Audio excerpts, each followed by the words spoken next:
This conference will now be recorded. Very good evening, students. Welcome to the PYQ discussions. So we will be discussing questions from JEE Mains 2021, 20th July, shift 2 question papers. So let us start our discussion. So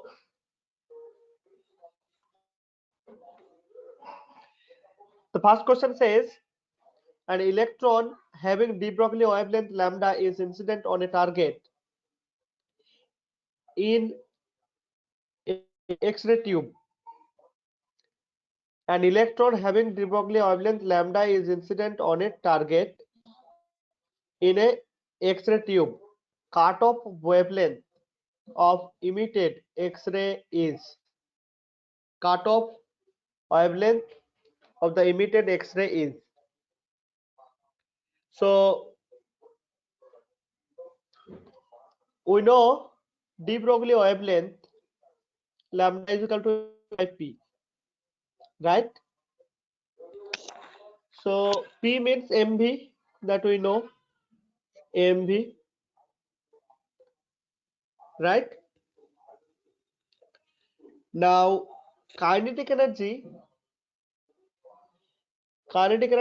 K is equal to P square by 2m, right? P square by 2m. So what I can write here, P square by 2m.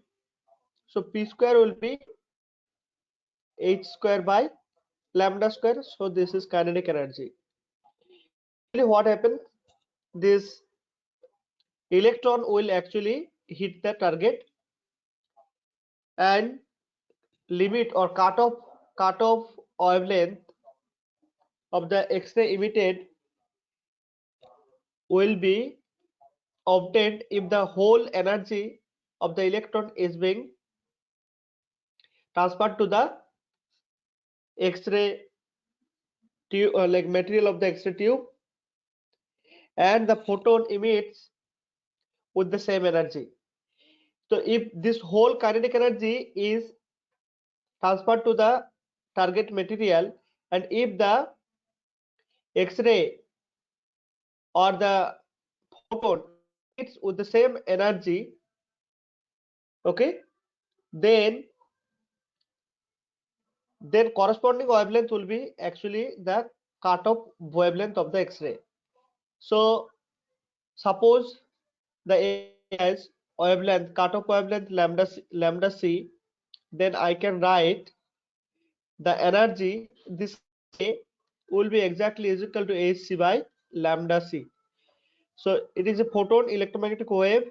So this is, see, h nu means hc by lambda. So this is how I write here, and see, I'll just equate this to this k is equal to h square by 2m lambda square. This is hc by lambda c. Okay, so this h I can actually strike out. Okay, so lambda c will be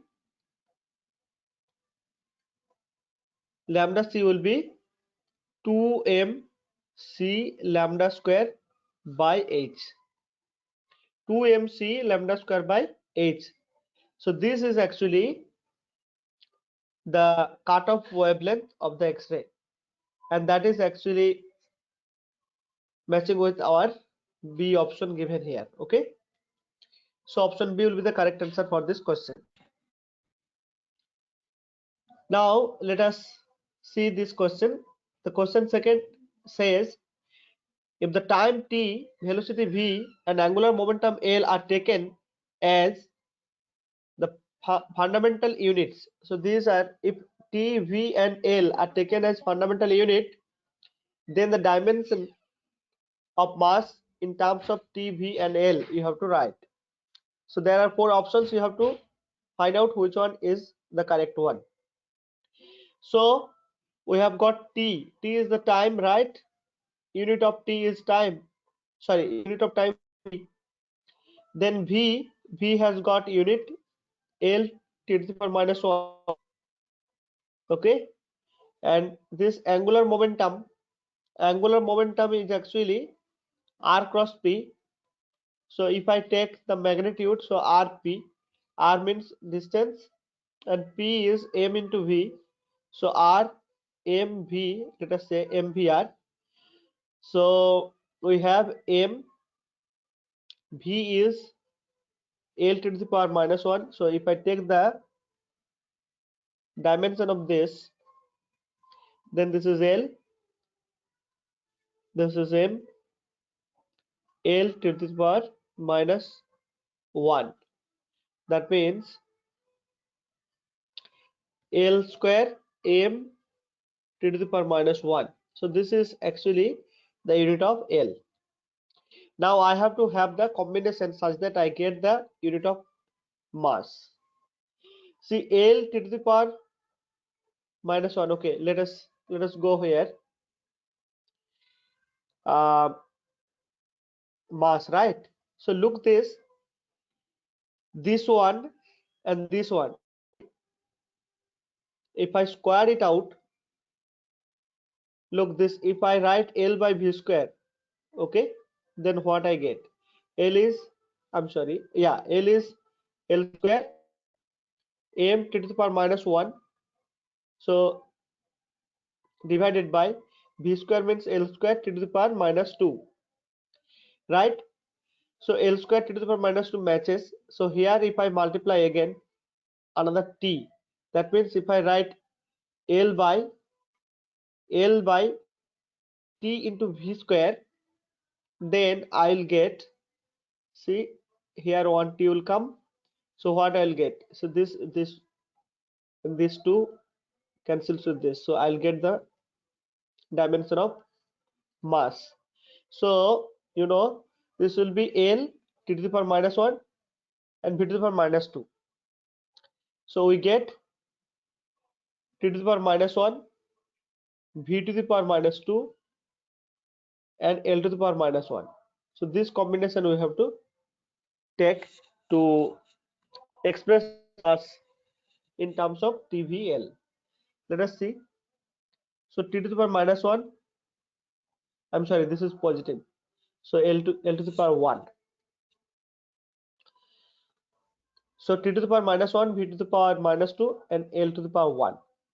So t to the power minus 1, v to the power minus 2 and L to the power 1. So this is actually the option. Okay. This is the correct option. C is the correct option.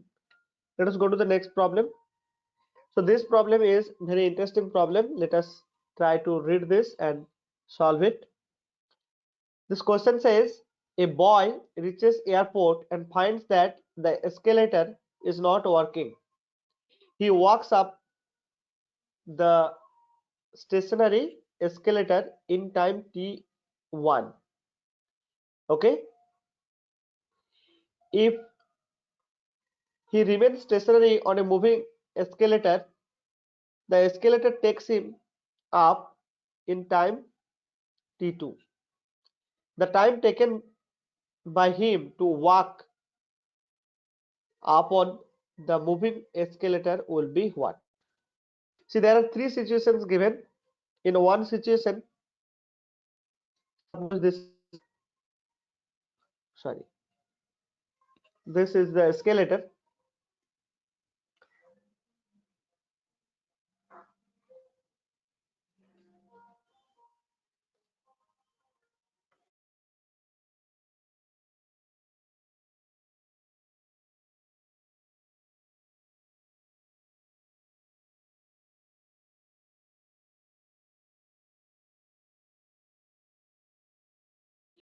So see, the escalator is kind of this. Okay, if the boy walk, okay, he reaches in time t. Let me take this. Okay, we have to take this length itself. Let me take this length to be d. Okay, So what is the velocity when he goes, like when he walks up? So he is walking up to the top in time t1. T1 means the velocity will be suppose v1. This is actually the velocity of the boy itself.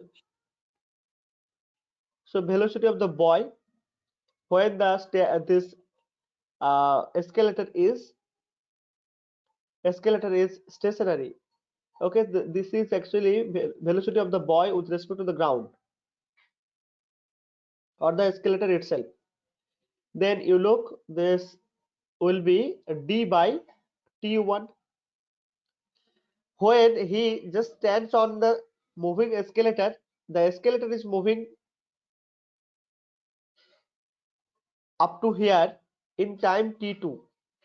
Okay, so see, escalator with respect to ground, velocity of escalator with respect to ground is d by t2, right? Now the situation is when the escalator is moving and he is also moving with his own velocity as earlier. The escalator is moving with this velocity, the boy is also walking in the moving escalator with this velocity. Then what will be the time taken by the boy to move up to here? So let us say that velocity is v. So that velocity will be actually, see, the relative velocity of the boy with respect to escalator you have to find out. Actually the relative velocity will be this two, actually sum of these two, just like your river boat problem. If you go downstream, the velocity will be added up, okay, with the river. Your velocity and river or boat's velocity and the river velocity will be added up, okay. That will be the relative velocity with respect to the ground. So here the velocity of the boy with respect to ground will be now the velocity of the boy with respect to ground as well as like sum of these two velocities, okay, velocity of escalator with respect to the ground. This will be the total velocity. So what I get here, I get d1 over t1 plus 1 over t2, or let me write this as d t1 plus t2 divided by t1 t2. So this is the velocity of the boy with respect to the ground when this escalator is moving, actually, okay. So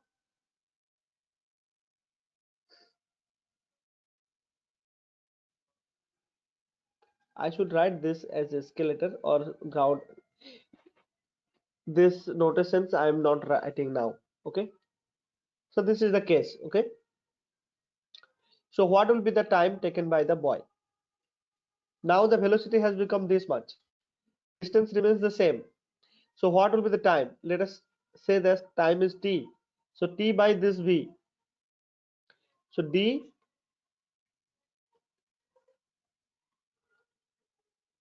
into t1 t2, and this two I can strike out, okay.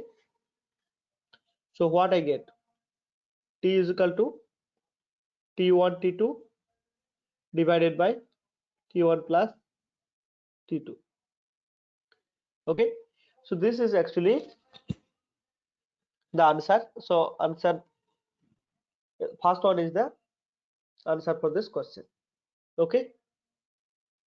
Let us go to the next problem. This is also very interesting problem. So this question says, for a certain radioactive process, the graph between L and R is the activity or decay rate, and this is the time. T is the second time in second is obtained as shown in the figure. So it is L and R. This is time in the x-axis.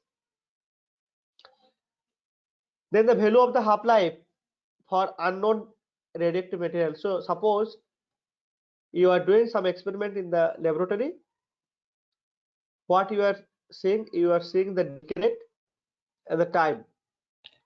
Okay, decay rate, how do you get? Actually, you have to use a counter, either Geiger-Müller counter or scintillation, whatever. Scintillation counter is generally used for gamma detection of gamma ray, and Geiger-Müller counter charge particles. Okay, charge alpha beta, they have charges. So anyway, so here uh, you can use the counter to see the decay in particular time, and then you plot that decay rate with time. So you'll get a graph like this. So you have to now find out what is the half-life of that unknown material. So how do you get that? So what we know? We know R is equal to R0 e to the power minus lambda into T, right? Now let us take ln for this, like both side. So this will be ln R naught minus lambda of T, lambda into T. Now see here the plot is ln R versus T. So if we plot this, what will be the slope? Slope will be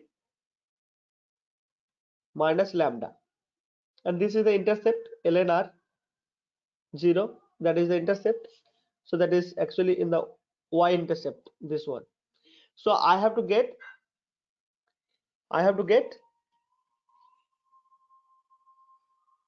half-life, right? So we have to actually get the slope of this. Okay, so you can actually do one thing. You can write y by x, since it is a linear graph, so you can do it by writing y by x. So writing y by x, you will be able to get the slope. Okay,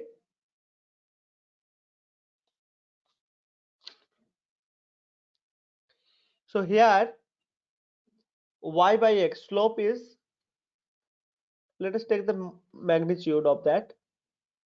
So it is y by x, y is 6 by 40 here. Okay, 40, so it is actually 3 by 2. All right, sorry, 3 by 20. 3 by 20 I have got. Now we have to find out lambda, sorry, t half. So we know t half is equal to 0.693 divided by lambda. So 0.693 divided by lambda.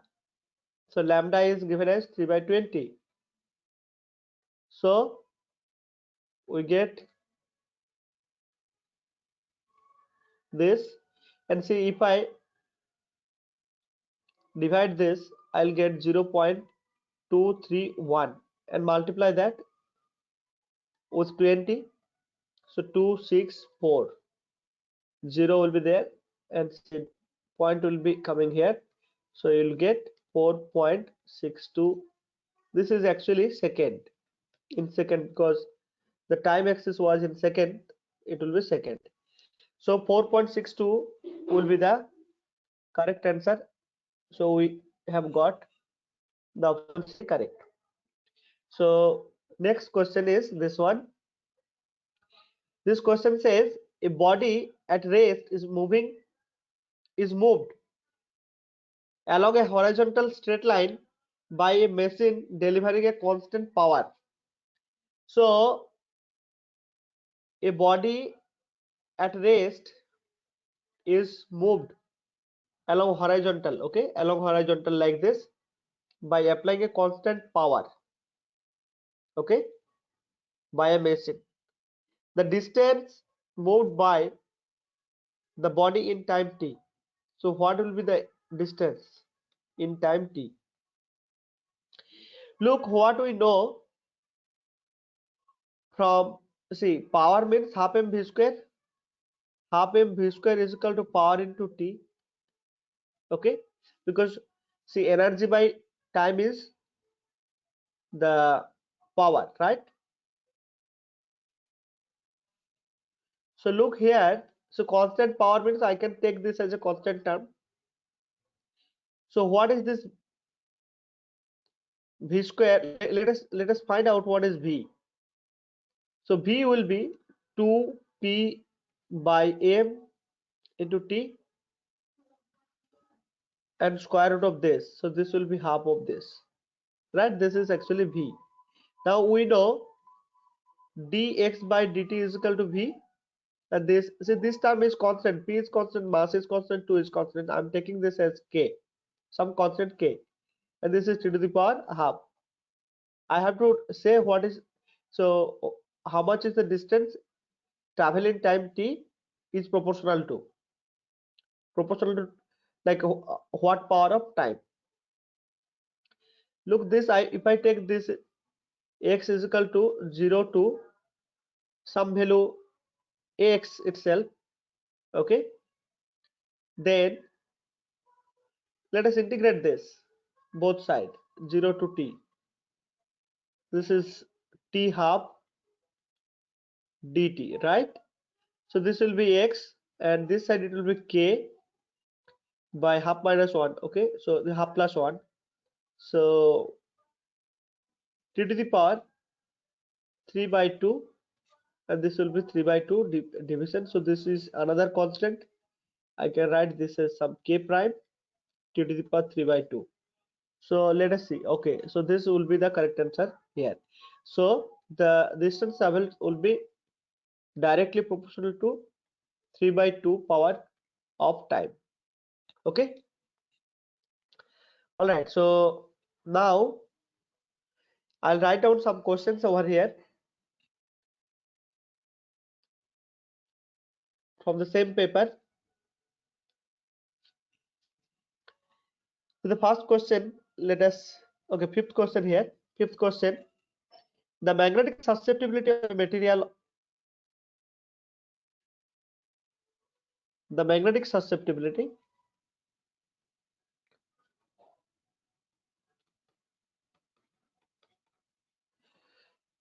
of a material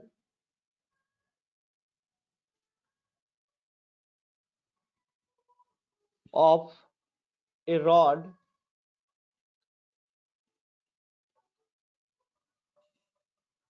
is 499. Permeability in vacuum.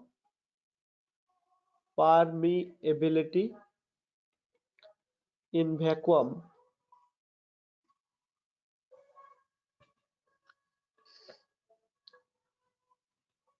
is given as 4 pi into 10 to the power minus 7 Henry per meter. Absolute permeability. You have to find out absolute permeability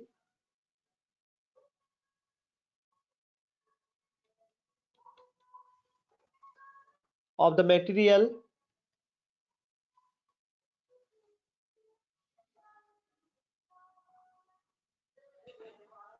of the rod is option A 4 pi into 10 to the power minus 4 Henry per meter. Option B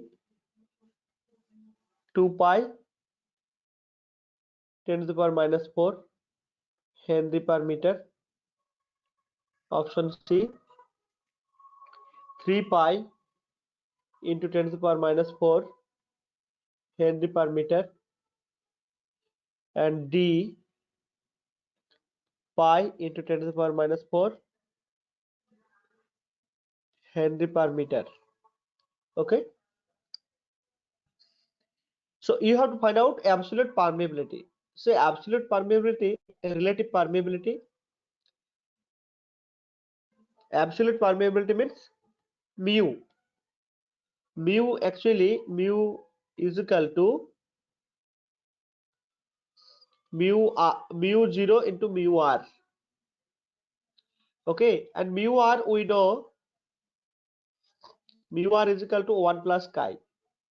Chi is the susceptibility. Okay, 1 plus susceptibility. So mu naught is given 4 pi. Okay, I think I'll write this answer in different color. So let us remove this. I'll just change the ink to black. Okay, so the answer to this is, see, you need to know the relation between permeability, relative permeability, along with susceptibility. So mu, absolute permeability of the material, will be written as mu naught into mu r, and mu r we know, relative permeability we know, that will be 1 plus chi. That will be equal to 1 plus chi. Chi is the susceptibility, magnetic susceptibility. So mu naught is given as 4 pi into 10 to the power minus 7 Henry per meter, and see 1 plus chi. Chi is given 499, right? So this will be 500 into 4 pi into 10 to the power minus 7, right?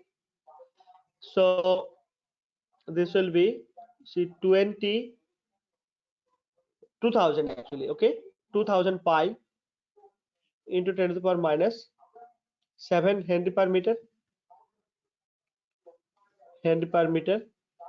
So this will give you actually 2 pi into 10 to the power minus 4 Henry per meter, right? So option B will be the correct answer for this question. We'll go for another question. So that is,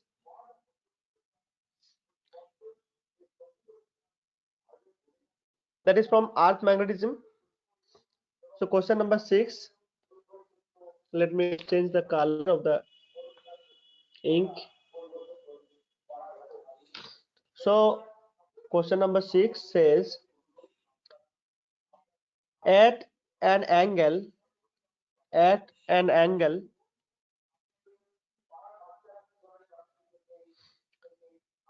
of 30 degree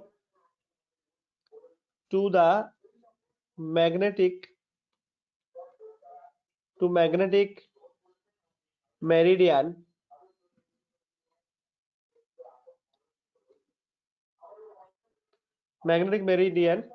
the apparent dip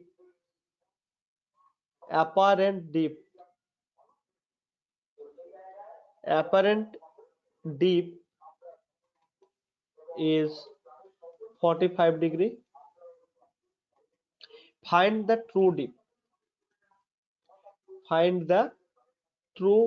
dip.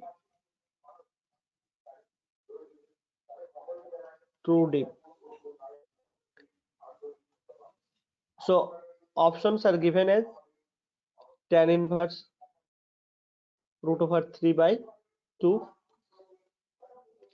Option B is given as tan inverse root over 3. Option C is tan inverse 1 over root 3,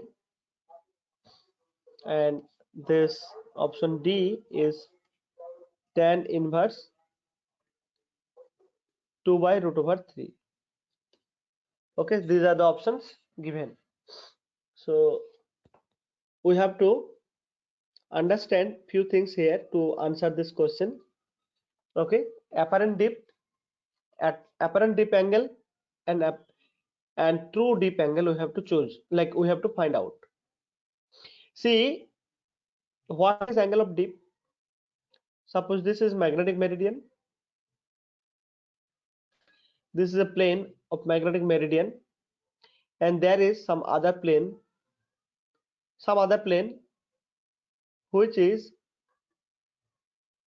at an angle alpha or theta, let us say some angle theta. So this is some other plane, just a plane, and this is magnetic meridian plane. Okay, this is the solid one is magnetic meridian. I'm writing in short magnetic meridian plane. So actually true deep, you know what, if you suspend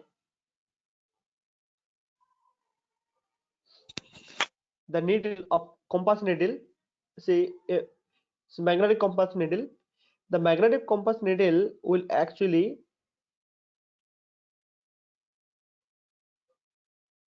be in this direction.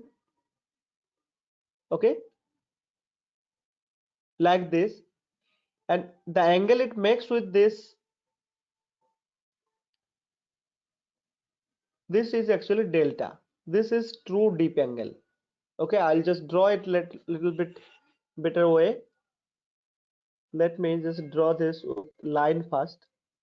So you have got the magnetic meridian. If in the magnetic meridian this magnetic needle of compass makes an angle delta, this is the angle which is called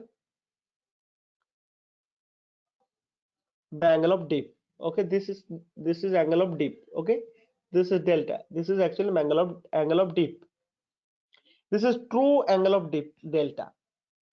So delta is actually true angle of dip which is made by the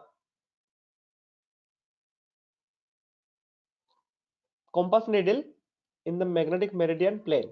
Okay, true dip. Now there is a plane, suppose, which is making an angle theta with magnetic meridian. In that plane, the if the compass needle makes some angle delta prime, see in this plane the magnetic needle, compass needle makes an angle delta. So there is another plane which is at an angle theta with the magnetic meridian plane. If the compass needle, when it is suspended freely, like suspended such that it can move freely up and down like in the vertical plane, if the magnetic needle makes an angle delta prime in that particular plane, then this angle is called actually apparent dip angle. Apparent dip angle. Apparent dip. This is called apparent dip. Right? So there is a relation between delta and delta prime. So tan delta prime is equal to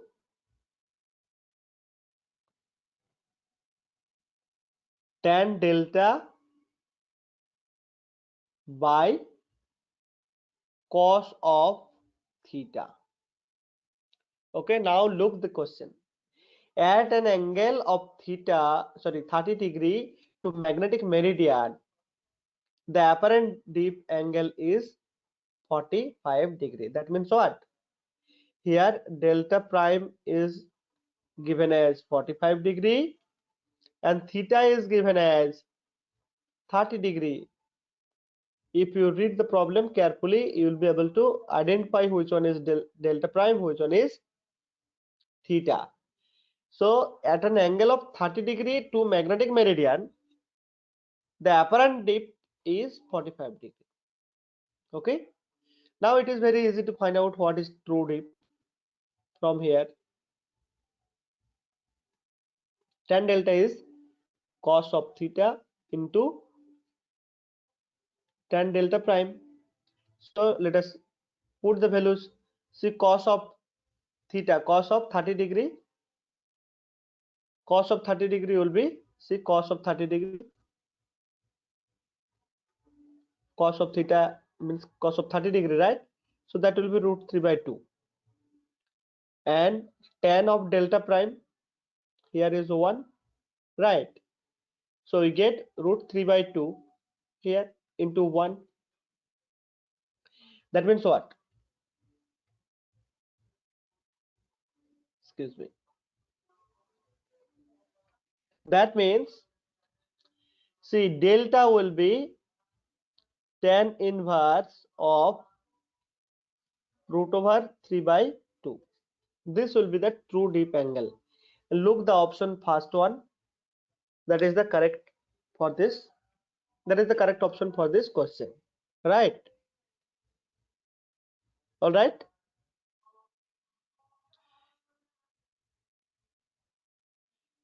So this is the answer. We can have one more question.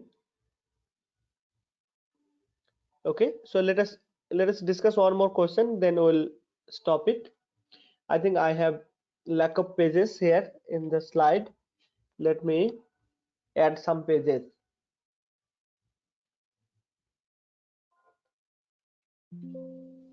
Keep this. Okay. So I'll add some blank pages.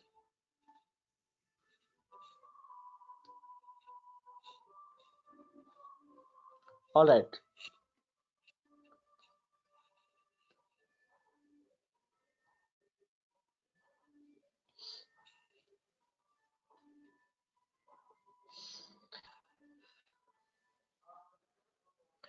So now let us solve one more problem. The problem says the length of metal wire is L. Question 7.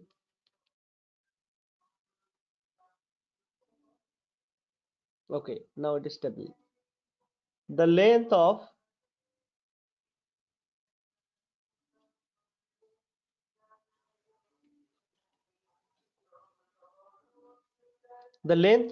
a metal wire is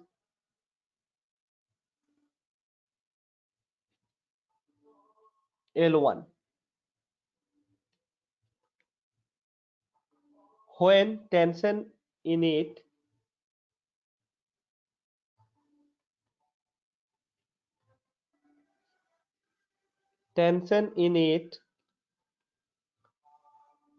is T1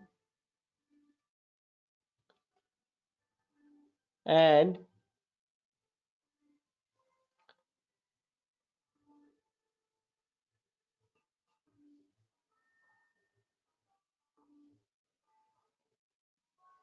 L2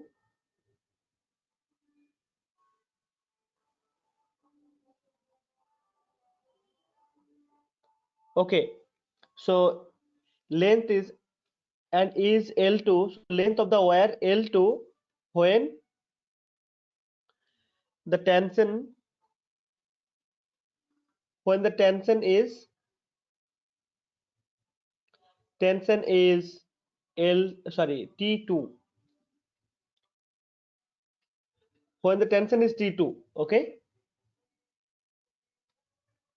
sorry, tension is T2. Now the question is the natural length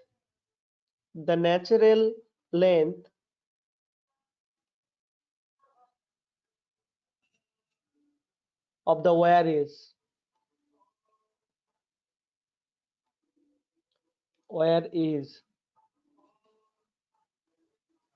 option A, that is root over L1 into L2.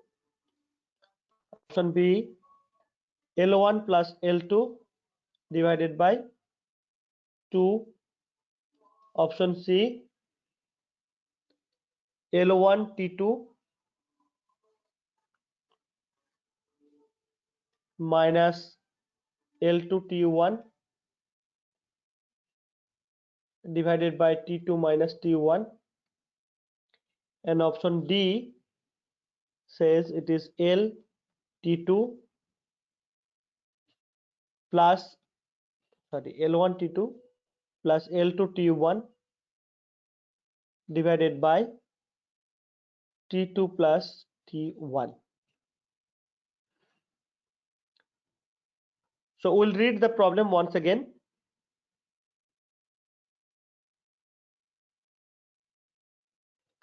So the problem says the length of a metal wire is L1 when tension in it is T1 and is L2 when the tension in it is T2. The natural length of the wire is. So you have to find out the natural length of the wire. So how do we solve this problem? How do we solve the problem? See the wire.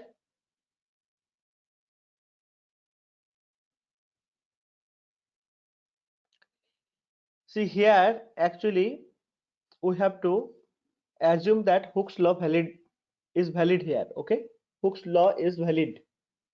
That means we will go with the elastic properties. Okay, or elasticity. Since it is wire, obviously there is no mention of Young modulus and all, but still we know the force will be always like change in the length will be always proportional to the force, right? So tension will be directly proportional to the change in the length, right? So I can write this as some constant, say some beta into delta L. Beta does not have any meaning. I'm just taking here as a constant term beta. Okay. Now this can be written as beta. See L0, if L0 is the original length, then change will be L minus L0, right? You are giving some tension means length is getting increased, right? That is what the idea I'm taking here. So look then, see T1 I can write as beta into L1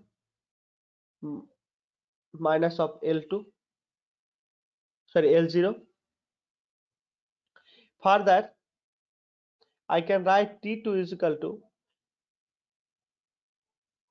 this some. Okay, let us take this constant also the same.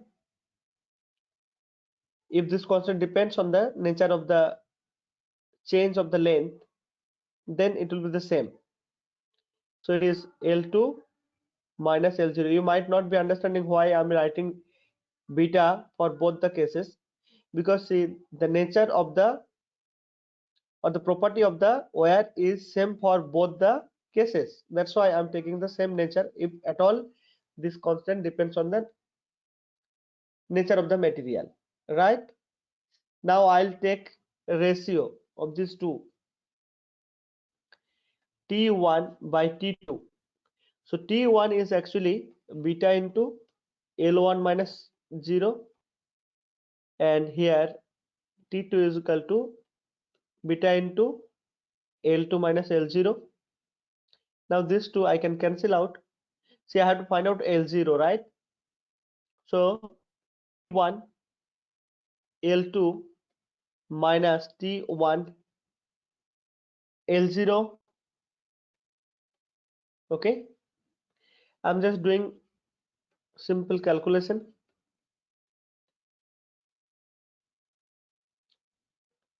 and this is T2 L0. So I have to take the L0s in the same side. So look then, if I bring this L0 this side, okay, if this tension is greater, T2 is greater, so let us keep that as positive. So let us take this side, T1 minus T2 minus T1 L0 is equal to T2 minus T1, sorry, these are different, right? These are different. So T2 L1 minus T1 L2. Okay, so then what I get? L0 is equal to T2 L1 minus T1 L2 divided by T2 minus T1. So here I have assumed that T2 is greater then T1, T2 is greater than L1. Okay, that is what assumption I have made. But let us see whether we have some options related to like matching with this L0. So T2 L1 minus T1 L2. So T2 L1. So this one T2 L1 minus L2 T1 or T1 L2 divided by T2 minus T1. So others are not matching. So here positives are there. So I have got negatives, right? So option C will be the correct answer for this question. Okay. All right. So this was a nice question. I think I'll stop it here for today with this. Next class we will continue with the remaining questions of this set, like of the 20th July shift 2 questions. I think few more questions are there, then we'll complete this. Then we'll go for 22 I have discussed, 23 I have discussed. We'll go for 20, I think 20 also I have discussed. So I'll go for 19 further. Okay, once I finish this 21. All right. So thank you for your patience.